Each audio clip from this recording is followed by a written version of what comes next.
Mesdames et messieurs, je vais demander à Madame Makloufi de procéder à l'appel. Merci.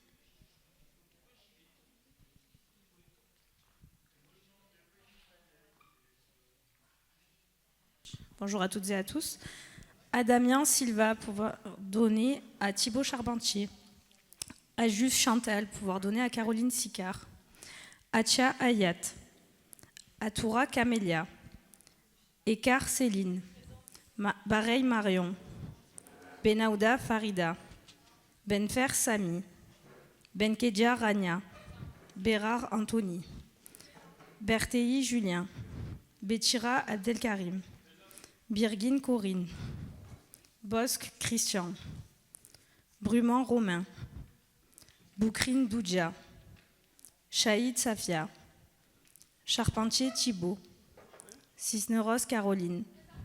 David Thierry. Dudiezer Cédric.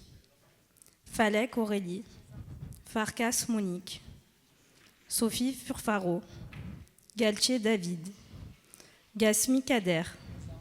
Hassani Keltoum. Koubiflot Pierre-Olivier. Lamy Dany. Lastraioli Lucie. Le Louis Gisèle, pouvoir donner à Cédric Dudiezer. Makloufi Camélia, présente. Monti Didier. Ohanessian Franck. Pénaud Vanessa. Paul Ulriquet. Petit Marc. Picarelli Frédéric. Ponce Jean-Paul. Ravier Stéphane, pouvoir donner à Dany Lamy. Rossi Denis. Sayac Jean-Yves. Sémerdian Laurence. Sicard Caroline. Solaire Johan. Turc Jean-Michel. Vendredi Vincent. Yatsou Ali.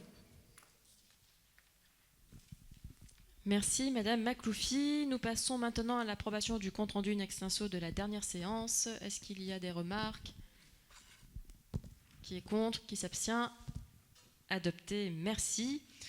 Et donc je donne la parole à Monsieur Koubiflot qui va nous présenter l'état spécial de 2025 de notre mairie de secteur. Merci Madame le maire. Alors Madame le maire, mes chers collègues, j'interviens pour vous présenter le budget 2025, donc l'état spécial. Lors du dernier conseil d'arrondissement, nous avons voté la partie crédit, c'est-à-dire le montant qui est alloué à la mairie de secteur. Lors de ce conseil d'arrondissement-là, nous allons voter la partie dépenses. Alors, je rappelle ce qu'on a voté la dernière fois. Donc, le budget de la mairie de secteur, c'est deux sommes. Une première somme qui est 3 114 804 €, c'est le budget de fonctionnement. Et c'est sur ce budget de fonctionnement dont nous allons aujourd'hui d'abord débattre et ensuite arrêter les grandes lignes. Ensuite, il y a un autre poste de budget qui est le budget d'investissement qui s'élève à 306 280 €. Et pour le coup, pour ce poste de budget-là, il n'y a pas de décision d'affectation. Donc sur ce poste de 300 280 €, nous ne délibérons pas aujourd'hui sur des postes d'affectation. Les dépenses d'investissement qui sont du petit matériel mobilier et du petit matériel mobilier non amortissable, ce qui vraiment réduit le champ d'application des dépenses, font l'objet de mandatement à chaque fois qu'il y a un besoin, mais il n'y a pas de planification budgétaire de ces dépenses. Alors, mon intervention, je vais l'organiser en trois thèmes. Premièrement, je vais vous présenter ce qu'il y a de nouveau dans le budget 2025 par rapport au budget 2024. Et je vais mettre en avant les axes stratégiques, les axes politiques de ce budget 2025. Deuxièmement, je vais vous donner certaines explications sur des postes comptables, donc des postes de dépenses qui subissent une évolution importante entre 2024 et 2025. Et sans ces explications, ces évolutions pourraient paraître surprenantes ou incompréhensibles. Et j'imagine que ces explications vont par avance répondre à certaines questions que vous pourriez poser, et de manière tout à fait légitime d'ailleurs. Et ensuite, troisième point de mon intervention, je vais vous donner un compte-rendu synthétique de l'exécution du budget 2024. Alors ces informations, elles ne sont pas nécessaires à strictement parler pour voter le budget 2025, mais bon, pour savoir où on va, c'est bien de savoir d'où on vient. Donc je vous donnerai 3 mots d'explication sur l'exécution du budget 2024. Alors tout d'abord, la nouveauté du budget 2025 par rapport au budget 2024. La nouveauté, c'est qu'on a cette année en crédit 50 000 € supplémentaires en budget de fonctionnement par rapport à l'an dernier. On a très exactement 50 008 €. Donc, je vais vous expliquer comment nous avons projeté de dépenser ces 50 000 € supplémentaires. On a 3 priorités. Première priorité, le sport. Deuxième priorité, le sport. Et troisième priorité, l'animation en famille. Alors, je fais 2 fois priorité le sport parce que quand on dit sport, c'est un terme générique. Et puis, il y a 2 types de dépenses. Il y a les dépenses sportives à destination des écoliers et puis il y a les dépenses sportives à destination des habitants de manière générale. Alors, je vais vous donner les 2 chiffres et les 2 types d'actions qu'on met en œuvre et pour les écoliers et pour les habitants de manière générale. Mais avant de donner ces 2 chiffres, je voulais partir d'un constat et d'une volonté politique. Le constat, c'est les Jeux Olympiques à Marseille. Il y a eu un engouement réel, un engouement dense. La cérémonie d'ouverture des Jeux Olympiques à Marseille, dans notre secteur, on estime à 30 000 personnes. Alors ce chiffre de 30 000 personnes, on n'a pas un comptage extrêmement précis, mais ce qui nous permet de dire 30 000 personnes et de le dire de manière assez fondée, c'est qu'on avait acheté et on a distribué 25 000 goodies. Donc quand vous distribuez 25 000 goodies, vous savez qu'il y a au moins 25 000 personnes, alors peut-être qu'il y a des gens qui en prennent 2, mais enfin, il y a au moins 25 000 personnes, et surtout, quand une famille vient, il n'y a pas tout le monde qui prend un goodies. Il n'y a pas le papa, la maman et chacun des enfants qui prend un goodies. Donc quand on dit qu'en ayant distribué 25 000 goodies, il y avait 30 000 personnes, ce chiffre de 30 000 personnes, c'est un chiffre à minima. Donc de fait, il y a eu un engouement populaire, et cet engouement populaire, il a été ressenti par les clubs sportifs. J'ai en tête un club de ping-pong qui constate une augmentation très sensible des demandes d'adhésion et des demandes de formation sportive. Donc ça, c'est le constat. Face à ce constat, la mairie de secteur, la majorité, et le choix politique de Madame le maire, c'est d'être à la hauteur et de répondre pour autant qu'on peut répondre à cette demande. Pourquoi ? Parce que nous savons tous ici que quand on permet à un jeune de faire du sport, on participe de son éducation. Quand on permet à un jeune de faire du sport, non seulement on lui permet de s'amuser, mais on l'aide à se dépasser, on l'aide à avoir des objectifs ambitieux, à les fixer, à les atteindre. On lui apprend à travailler avec d'autres personnes, on lui apprend à respecter les autres. Et puis il y a plein d'autres externalités positives en termes d'hygiène de vie, en termes d'alimentation, etc.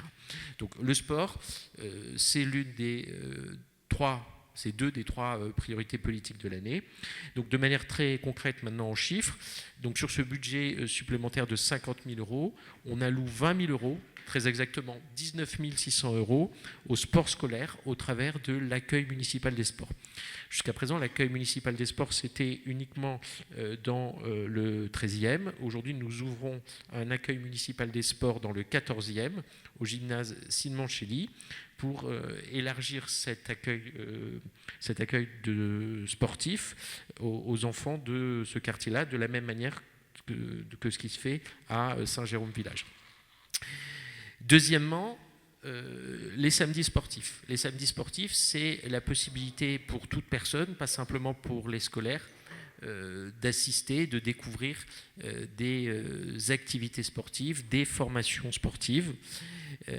Et là, et quand je parlais des sports autres que les sports scolaires, il y a non seulement les samedis sportifs, mais il y a également d'autres activités, notamment à destination de la jeunesse. J'ai en tête le FestiJeune, qui va promouvoir des actions et des formations sportives à destination des jeunes. Et là, on a un budget de 9 800 €.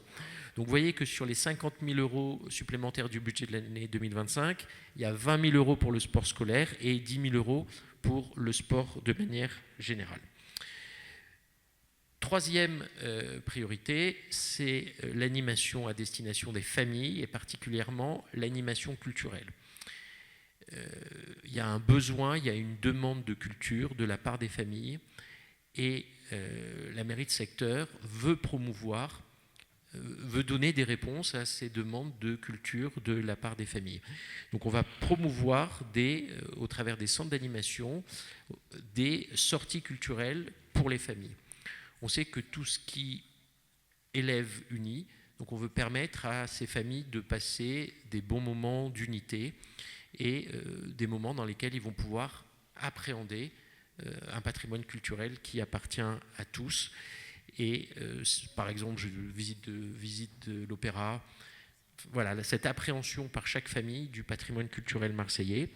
Et pour ce projet-là, nous fléchons un budget de 13 600 €. Voilà les 3 grands postes de dépenses de ces 50 000 € supplémentaires. Après, il y a d'autres petites dépenses qui sont importantes, mais en termes de chiffres sont moins importantes. Il y a par exemple le conseil municipal des enfants, il y a la cérémonie de délivrance des diplômes au CM2, ça c'est un budget de 3 000 €. Donc symboliquement c'est fort, mais en termes de dépenses c'est pas colossal. Pour les autres postes de dépenses, on est sur un budget qui est assez similaire à celui de l'année précédente. Et à ce titre, je vous propose de vous donner juste 3 chiffres à retenir qui permettent d'avoir une idée, des ordres de grandeur. Sur le budget du secteur, il y a 50% du budget, donc sur les 3 114 000 € dont je parlais tout à l'heure, il y a 50% du budget qui est destiné à la vie locale. La vie locale, c'est notamment les activités sportives dont je parlais tout à l'heure, mais de manière plus générale à la vie locale. 31% qui sont destinés aux travaux, c'est-à-dire à l'entretien des bâtiments publics qui nous sont transférés, qu'il s'agisse de gymnases, qu'il s'agisse de parcs, qu'il s'agisse de jardins, et 20% à l'administration générale, par exemple l'état civil. Voilà. Donc 50, 30 et 20. Alors j'arrondis, c'est pas 20, c'est 17,7, mais bon, voilà, on a ces 3 ordres de grandeur qui nous permettent de savoir comment sont dépensées les sommes qui nous sont allouées par la mairie centrale. Donc ça, c'était le premier point de mon intervention, ce qu'il y a de commun dans le budget 2025 par rapport au budget précédent et ce qu'il y a de spécifique. Ce qu'il y a de spécifique, je le répète, sport, famille. Maintenant, je dois vous donner quelques explications sur des chiffres, ou plus exactement sur des évolutions comptables qui, quand on les regarde, interrogent, voire surprennent, et pour lesquelles vous êtes en droit d'avoir des explications, parce que derrière des évolutions qui peuvent paraître importantes, il y a en réalité des explications complètement rationnelles. Alors, certaines de ces évolutions importantes s'expliquent par des explications comptables. Je vous donne un seul exemple. Jusqu'à présent, le budget photocopieur était uniquement dans le poste maintenance. On nous dit que, parce que le gros des dépenses de photocopieurs, c'est de la maintenance. On nous dit que ça n'a pas sa place dans la maintenance, même s'il y a de la maintenance, mais que ça a sa place dans la location mobilière. Bon, donc quand on voit le budget, on voit que le poste maintenance diminue de 24 000 € et que le poste location mobilière augmente de 37 000 €.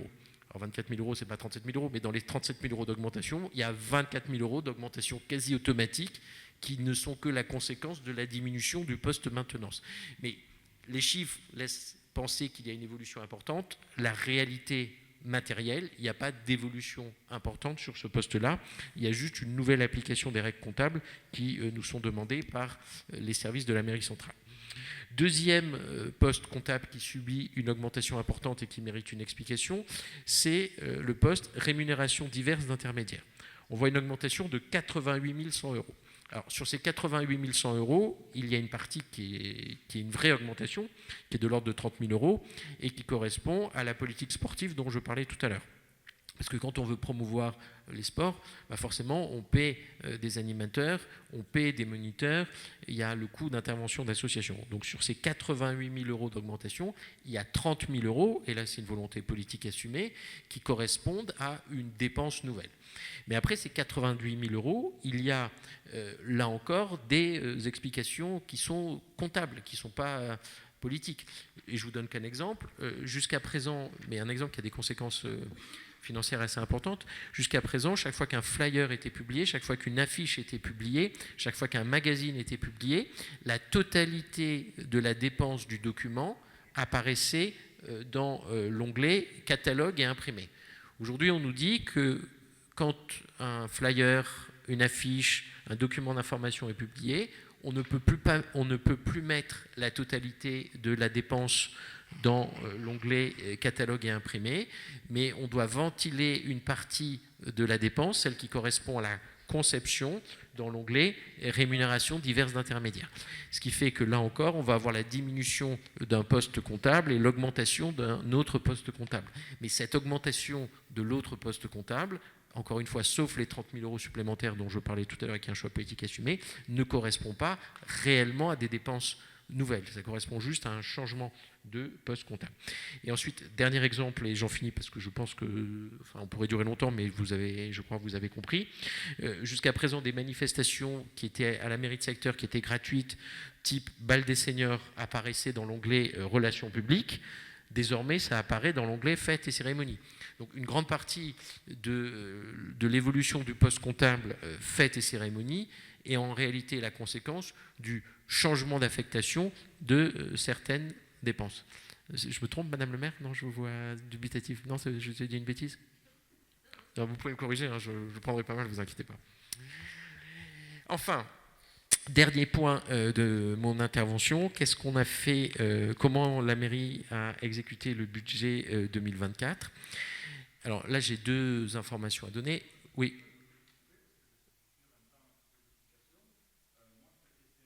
Mais... Ah bon. Eh bien là, c'est que je me suis trompé.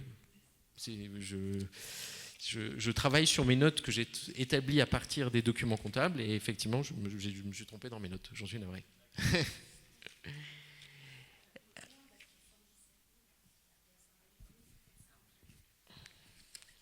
On reviendra après si vous avez des questions très précises, mais pour reprendre, excusez-moi, Pierre-Olivier, globalement, on est sur un budget qui est ISO par rapport à l'année dernière, où on a les grosses poches, comme ça a été expliqué par Pierre-Olivier, où on a 50% du budget qui est dans ce qu'on appelle l'animation, la vie locale, où on retrouve le coût des centres aérés, des centres d'animation, toutes les manifestations sportives, culturelles, qui est bien évidemment le gros du budget de la mairie de secteur.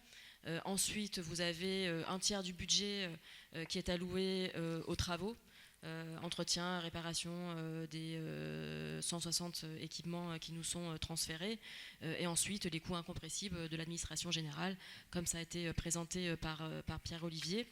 Mais si vous regardez effectivement la présentation par nature sur laquelle vous regardez effectivement les variations d'une année sur l'autre, on se rend compte qu'il y a d'autres postes qui évoluent, mais qui sont liés à des modifications comptables où la comptabilité de la mairie centrale nous demande d'enregistrer ces dépenses sur une autre nature de coût. Voilà, donc c'est ce que vous expliquez un petit peu Pierre-Olivier. Et bien évidemment, voilà, s'il y a une variation qui vous étonne, on vous répondra avec plaisir et on vous dira de quelle modification comptable il s'agit. Voilà, je me suis juste permis d'intervenir. Merci Madame le maire, et je navré de mon erreur. Donc, pour terminer, juste un compte-rendu de l'exécution du budget 2024. Donc, au 5 novembre 2024, le budget de fonctionnement avait été consommé à 96% et le budget d'investissement avait été consommé à 98%. Donc, je porte cette précision. Monsieur Yatsou n'est pas là, mais la dernière fois, il nous avait interpellé sur le fait qu'on ne consommait pas notre budget.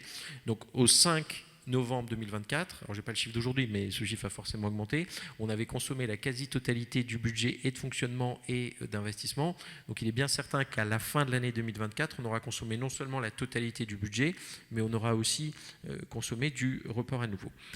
Dernier point sur le budget 2024, et là je m'adresse plutôt à Monsieur Dudiezer.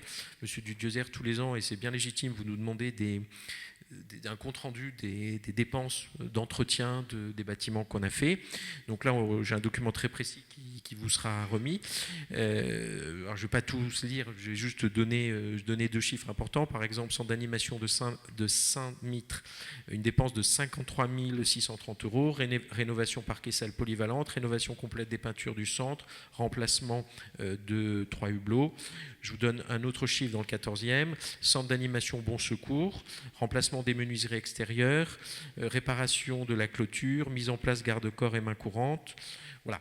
Donc, ça, c'est ce qu'on a fait avec le budget 2024 et notamment avec les reports à nouveau. Il y a 2 pages, je vous donnerai la totalité, comme ça vous avez ce compte rendu exhaustif auquel incontestablement vous avez droit. Au sujet de ces dépenses, je voulais juste dire 2 choses. Qui pour le coup sont deux informations politiques. La première, c'est que quand on dépense, on ne regarde pas la carte électorale, c'est-à-dire qu'on ne dit pas à ce quartier il vote pour nous, il vote contre nous, enfin voilà, on a vraiment cette idée de l'intérêt général. Et la deuxième chose, c'est que quand on fait une dépense, on a toujours en tête les économies d'énergie. Même si les flux nous sont facturés de manière forfaitaire par la mairie centrale et que de fait c'est indolore, on a toujours l'idée, quand on rénove, d'avoir le souci du développement durable, d'avoir des éclairages les plus économiques possibles. On a toujours cette idée, autant qu'on le peut, de favoriser la durabilité de nos actions. Voilà, j'en ai terminé, Madame le maire, et je vous demande de bien vouloir mettre le rapport aux voix, et je vous prie encore de bien vouloir excuser mon erreur. Merci beaucoup Pierre-Olivier et bravo, voilà, bravo pour cette présentation très détaillée qui n'est pas simple et qui demande de passer pas mal de temps pour effectivement comprendre comment sont comptabilisées l'ensemble des dépenses de la mairie de secteur. Donc bravo pour l'exercice et j'en profite également pour féliciter Laurane, un grand merci parce que voilà, j'en demande beaucoup. Je l'avoue, et merci pour tous les documents qui nous ont été livrés, qui sont vraiment de qualité. Merci aussi à tous les services qui ont participé pour établir ce budget 2025 qui est de très bonne facture, donc un grand merci. Est-ce que vous avez des questions, Monsieur Dugezer ?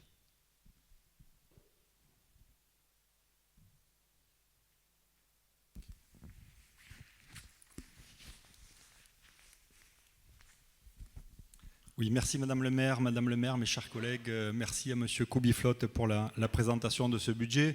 Bon, on ne va pas se mentir, hein, les budgets des mairies de secteur sont des budgets qui sont des budgets faibles, hein, qui sont contraints. On parle de 3 millions d'euros si on les compare aux presque 2 milliards de la ville de Marseille ou aux 3,2 milliards du département ou de la région. On voit qu'on ne joue pas du tout, évidemment, dans la même cour.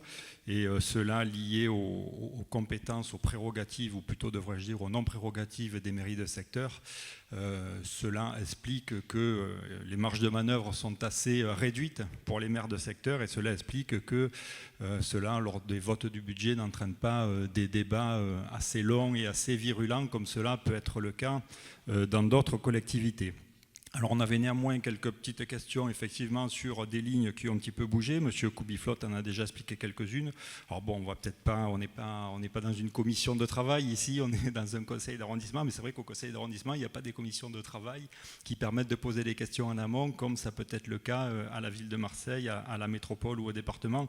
Moi, ce que je vous propose éventuellement, c'est de vous envoyer un petit mail pour vous poser nos questionnements sur ces évolutions. Bon, on a par exemple la ligne produits pharmaceutiques, alors c'est pas une grosse somme, mais qui passe de 0 à 2600 €.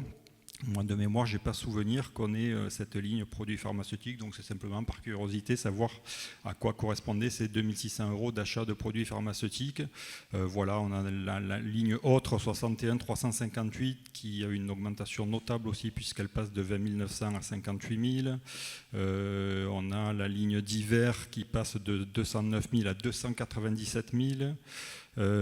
Réception qui augmente un petit peu aussi, 82 000 à 103 800. Peut-être l'approche des élections qui vous a conduit à augmenter un petit peu le budget réception pour 2025. Et j'aurai des réponses comptables à vous faire à chaque fois. D'accord, voilà. Donc je vous propose, moi, qu'on vous envoie avec mon collègue Thibaut Charpentier un petit mail sur toutes ces lignes qui ont un petit peu bougé et vous pourrez nous faire une réponse circonstanciée si ça vous convient. Très bien, je pense que c'est effectivement le plus simple, même si je pourrais vous répondre sur toutes les lignes que vous nous avez évoquées, qui pour la plupart concernent des consignes comptables, mais ça vous permettra d'avoir un document qui sera valable les années suivantes. Et je vous assure que, encore une fois, nous n'avons pas augmenté nos réceptions pour des vœux, et nous sommes loin des 100 000 € de vœux qui étaient faits auparavant par l'ancienne mandature. Et donc voilà. Ce maire n'est pas là, c'est dommage. le message est passé, mais non, voilà, on n'a pas ce genre de frais élevés à la mairie. Et le seul, effectivement, on va dire, volet qui augmente, c'est effectivement le divers, donc la rémunération diverse et d'intermédiaires, où les 50 000 euros d'augmentation que nous avons eus cette année sont reportés sur cette ligne-là, puisque, comme nous l'a expliqué Pierre-Olivier, il s'agit du second accueil municipal des sports qui se fera à Sinon-Célis, ce qui nous permet effectivement d'avoir dans le 14e arrondissement le pendant de ce qui se fait aujourd'hui dans le 13e arrondissement et qui fonctionne très bien. Je vous rappelle que ce sont des activités sportives qui sont proposées aux enfants. C'est un centre aéré dédié au sport où on accueille des enfants sur l'ensemble des vacances scolaires, Toussaint, Pâques et le mois de juillet. Où on a 2000 enfants par an qui participent à cet accueil municipal des sports. Ça se faisait sur le 13e arrondissement. Donc voilà, il est important effectivement que nous puissions offrir cette même offre sur le 14e arrondissement. Donc typiquement, les 20 000 euros que vous retrouvez sont sous cette ligne d'hiver. Avec également les samedis sportifs. Donc ça aussi, c'est une nouveauté où un samedi par mois, dans des équipements différents chaque mois, vous pourrez, et tous les administrés pourront participer à des activités sportives et également des ateliers de santé qui seront animés à la fois par nos agents de la mairie de secteur, mais également par des prestataires et nos clubs sportifs. Donc ça, c'est quelque chose de nouveau aussi et qui se développe cette année. Les manifestations sportives aussi, je reviens un petit peu sur ce qui a été évoqué par Pierre-Olivier, où on a vu qu'il y avait vraiment un engouement suite au JO. Et cette fête qu'on a fait lors de l'arrivée de la flamme, on a pu voir que les sports urbains étaient quelque chose qui plaisait à nos jeunes. Et ça permet effectivement d'avoir une manifestation un peu plus ciblée sur nos jeunes. Et donc on avait déjà le Festi-Jeunes, le Festigraph et le Breakdance cette année qui ont été de très très belles manifestations.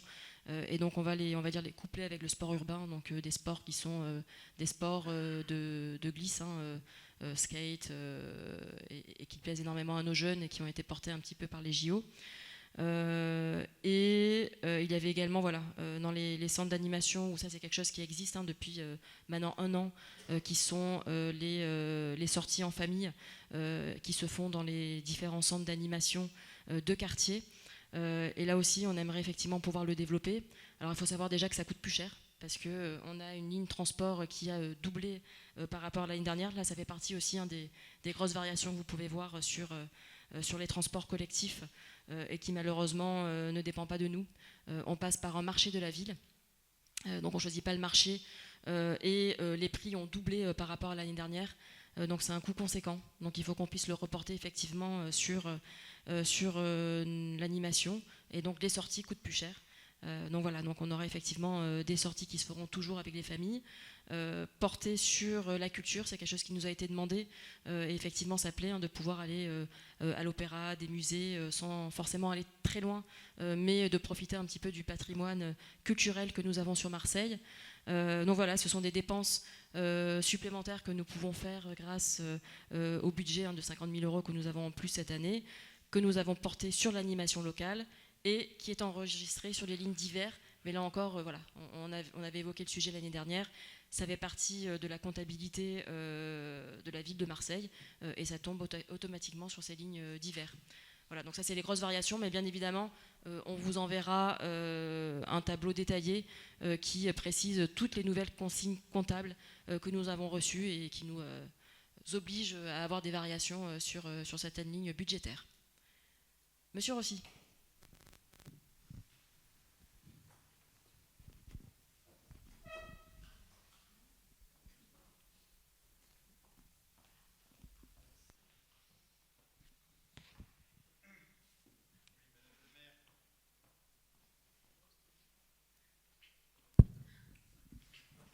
Bon, ça marche, ça y est.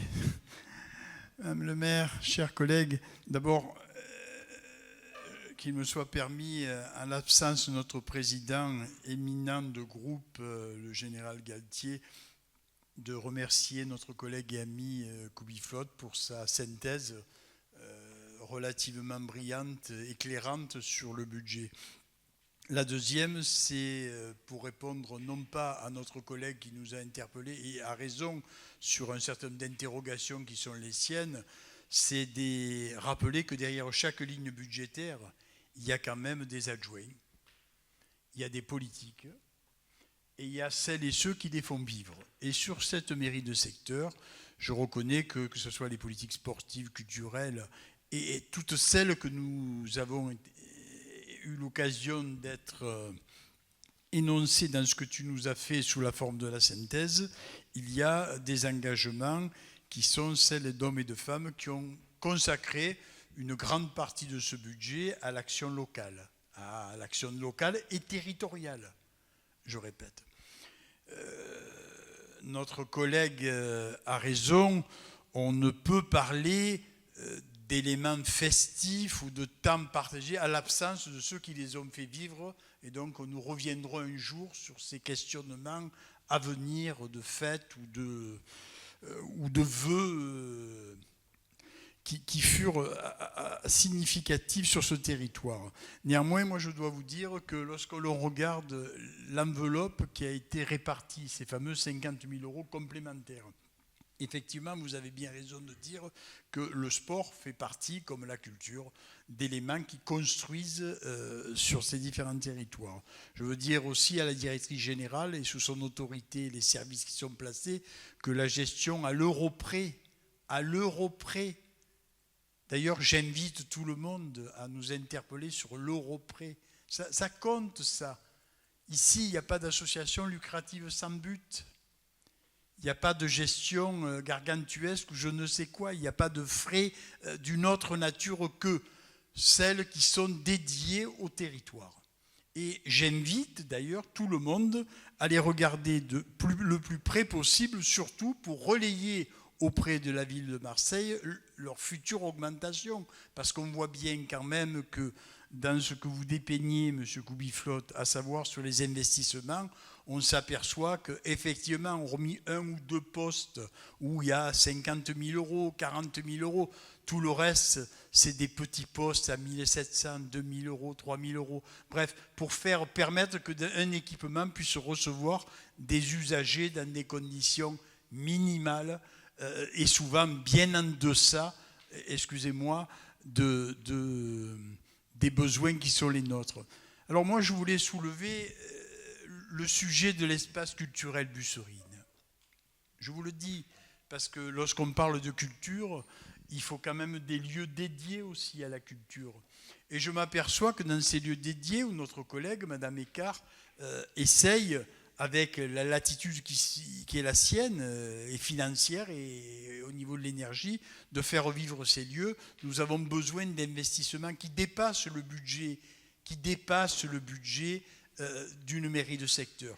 Et M. Dudésert, qui est un conseiller général également, départemental, pardon, parce que c'est fini cette histoire, ce temps-là, assidu aux commissions, à tout seigneur, tout honneur, au moins il y a des gens qui travaillent, il faut reconnaître les gens qui travaillent, on s'aperçoit que quand même, des fois, les petits chicaillas entre collectivités annihilent et annulent un certain nombre de choses. Je le redis ici, sous l'autorité de tous ceux qui ont ici mandat public, ni plus ni moins, mais mandat public, qu'il y a des partenariats qu'il nous faut trouver entre les collectivités, qui ont encore, pour l'instant, la latitude d'investir. Nous l'avons dit à monsieur l'adjoint à la culture de la ville de Marseille, à savoir monsieur Coppola. Il y a des endroits où nous pourrions mobiliser des crédits pour un certain nombre d'équipements. Profitez, parlez-vous, parlons-nous, faisons en sorte que dans les collectivités, chacun puisse apporter sa contribution. Après, à savoir qui coupe le ruban, excusez-moi, c'est bien secondaire par rapport aux besoins qu'ont les uns et les autres. Voilà, je tenais à vous le dire parce que dans l'exercice que vous avez fait, M. Koubiflotte, et le travail que font les différents adjoints, eh bien on s'aperçoit que sur un budget de 3 millions et des poussières, il faut être un alchimiste, presque un équilibriste pour tenir de l'action publique avec un budget aussi modeste. Et ce matin, vous voyez, j'ouvrais la campagne des Restos du Cœur là, à Saint-Joseph, c'est-à-dire derrière nous. 2700 personnes sont accueillies annuellement. 128 étudiants toutes les semaines viennent chercher à bouffer, ils sont dans une situation de grande précarité. C'est ça qu'il nous faut mobiliser, c'est le regard que l'on porte sur les équipements et le service public. Alors merci d'avoir mobilisé sur cette proximité-là.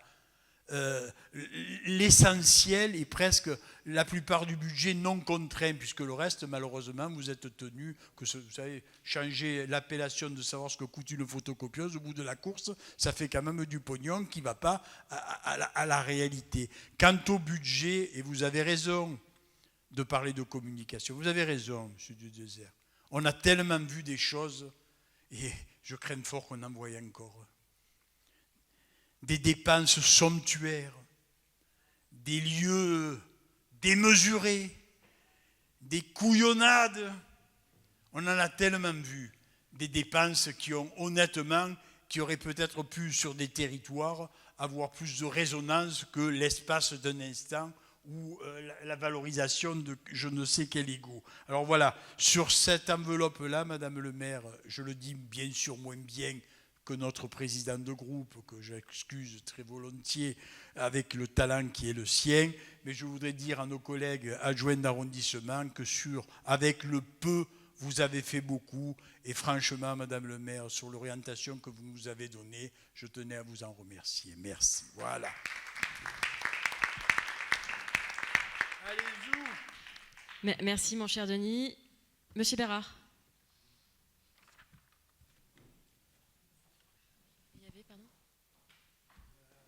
Et Madame Benahouda.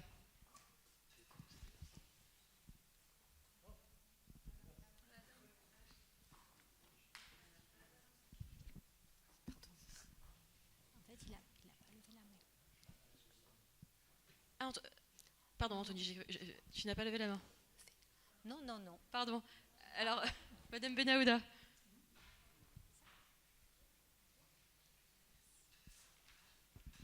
Merci. Mon intervention va être très rapide. En fait, je voulais juste poser une question à Monsieur Kobiflot. Quand vous avez parlé de la date du 5 novembre sur les budgets qui avaient été dispensés par rapport à toutes les actions qui ont été menées, j'aurais voulu connaître le montant du report. Je sais qu'au mois de janvier dernier, on était un peu plus de 2 millions. J'aurais voulu savoir ce qui avait été consommé ou pas, ou s'il y a beaucoup de reports sur cette année. Madame Benahouda, je me permets de prendre la main parce qu'encore une fois, on est sur l'état spécial et pas sur le compte d'exécution. Donc les documents n'ont pas été édités. Mais ce que souhaitait communiquer Pierre-Olivier, puisque nous sommes effectivement souvent attaqués sur le fait qu'il y ait du report à la mairie de secteur, c'était de dire que à aujourd'hui, le budget est quasiment totalement consommé. Ce qui était le cas aussi l'année précédente, et donc on sait toujours qu'on pioche sur le report pour terminer l'année, et ce report nous permet effectivement de faire notamment des travaux supplémentaires sur nos équipements. Donc voilà, on profite effectivement de ce report qui est certes conséquent, mais qui date déjà des mandatures précédentes et notamment de la période de Covid, mais qui nous permet d'aller plus loin par rapport à ce que nous pourrions faire avec le simple budget qui nous est alloué chaque année par la mairie centrale. Voilà, donc c'est quelque chose qui vous sera présenté lors du compte d'exécution, où vous aurez le détail par ligne de tout ce qui est consommé et ce qui ne l'est pas. À date, je peux déjà vous dire par exemple que l'on sait qu'une ligne ne sera pas totalement consommée cette année encore. C'est par exemple sur les centres aérés où nous n'arrivons pas encore à atteindre les 100% de taux d'occupation liés malheureusement à la difficulté toujours de pouvoir recruter des animateurs. Mais ça malheureusement ça concerne tout le monde. Ça ne concerne pas que la mairie de secteur des 13-14. Avec également une autre problématique qui sont les retours des contrats RH de la mairie centrale qui tardent à arriver et qui nous posent vraiment des problèmes de fonctionnement. Ou d'autres lignes qui nécessitent de passer par des marchés de la mairie centrale. Je pense par exemple au transport, qui nous ont obligés malheureusement à annuler pas mal de déplacements cette année, parce que le marché de la mairie centrale a été notifié très tardivement, et donc on a dû annuler des sorties à la fois pour les centres aérés, mais aussi des sorties famille, ce qui a forcément un impact sur la ligne transport, mais pas que, sur les droits d'entrée également. Voilà, mais ça, c'est des choses malheureusement que l'on explique, que nous subissons et que subissent surtout nos administrés, et qui ne nous permettent pas de consommer le budget comme on l'avait pensé lorsque nous avons mis le budget sur chacune des lignes de la mairie de secteur.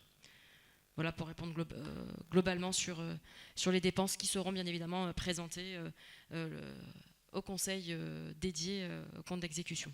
Merci pour votre retour. Je vous en prie. Est-ce qu'il y a du coup d'autres prises de parole avant que nous passions au vote ? Donc je vous propose que nous passions au vote. Qui est contre ? Qui s'abstient ? Donc merci, le budget est adopté. Donc encore une fois, un grand merci à l'ensemble des équipes, à mes adjoints. Merci pour tout ce que vous faites dans le cadre de vos délégations qui permettent, s'il vous plaît, de travailler sur de jolis projets pour notre secteur. Et je remercie bien évidemment l'ensemble des services. Merci à Anne-Marie et merci à nos agents, parce qu'on a beaucoup parlé de chiffres aujourd'hui, mais il faut savoir que ce sont surtout des réalisations qui se font dans les 13e et 14e arrondissements, et on le doit à nos agents qui sont fortement mobilisés et qui font ça par passion, on peut le dire, pour beaucoup, qui sont attachés à notre secteur et qui nous permettent de faire rayonner notre secteur. Donc je voulais aussi les remercier pour tout ce qu'ils font pour nous. Merci. Merci à tous et bonne fin de journée. Merci.